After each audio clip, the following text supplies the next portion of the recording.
What's the most bizarre thing you have ever been a part of? Mine, a bookkeeper. A bookkeeper who barely knew my ABCs. I'm all for helping someone out and all, but this takes the cake. If caught, I could have been doing hard time at a juvenile detention center, all for the sake of the family business. You can't make this shit up.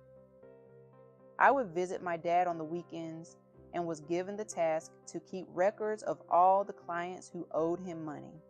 Let's just say he was the neighborhood unaccredited, unlicensed, holistic pharmacist. He sold herbs. I hope you see where I'm going with this.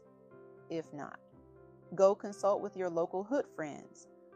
I had to be around 6 years old because I wasn't a strong speller yet. Little did I know, neither was my dad. He could barely spell any words. See, Dad was illiterate. He dropped out of school in the 4th grade to help my grandfather at his blacksmith shop until the business closed when it was mysteriously burned down. The word around town was that one of his competitors took them out.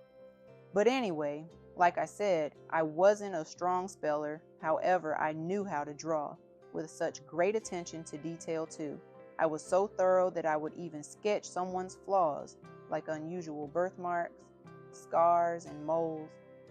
I had to draw when I didn't know how to spell their names or complicated nicknames like Chesapeake, a name given to a guy who had relocated from Virginia to Atlanta. Dad found it amusing when I had to draw one of his clients, and I got a kick out of making him laugh too, which was a rare thing to see. He always wore an intimidating, stern look, especially when his clients stopped by.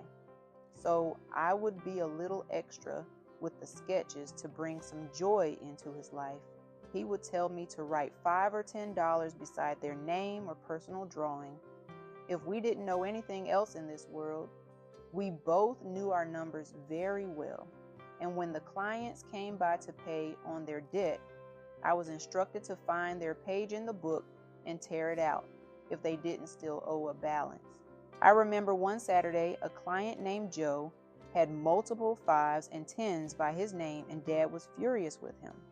He turned and asked me, "What should I do when someone doesn't pay a huge debt like this?" I said, "You should put him in charge of this notebook so I can go outside and play." He didn't like my response. He wound up escorting Joe to the backyard, where he practiced a few kung fu moves he had recently learned.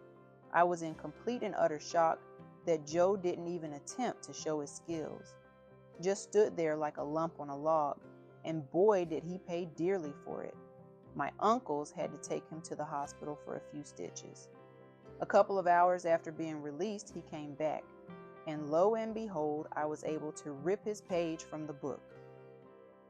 With booze pouring nonstop, a smoke-filled living room, they would bring the book out as part of the entertainment and would play Guess Who This Fool Is?